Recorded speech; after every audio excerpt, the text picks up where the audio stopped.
வேலை இல்லை நல்ல வேலை, 30,000 ரூபாய் சம்பளம். ஆனா நீ எங்க போக கூடாது, சர்ச்சைக்கு போக முடியாது. ஞாயிற்றுக்கிழமை காலையில எங்க வந்தாகணும், வேலைக்கு வந்தாகணும்.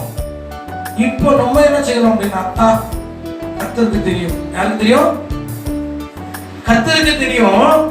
நம்ம என்ன பண்ணலாம், போன்ல எல்லாம் கேட்டுக்கலாம். நமக்கு என்னதான் முக்கியம்? பணம் தான் முக்கியம். ஞாயிற்றுக்கிழமை காலையில சர்ச்சைக்குள்ள போயிடாது, எங்க போயிடு, வேலைக்கு போயிடு. 30,000 ரூபாய் பணத்தை கொடுத்துட்டு ஞாயிற்றுக்கிழமை ஆராதனைக்கு வர முடியாது, ஞாயிற்றுக்கிழமை லீவ் இல்லைன்னு சொன்னாலும் உங்களுடைய மனநிலைமை எப்படி பாக்குறாரு? ஆமென். ஆண்டவர் பார்க்கிற, சோதித்தருகிறார்.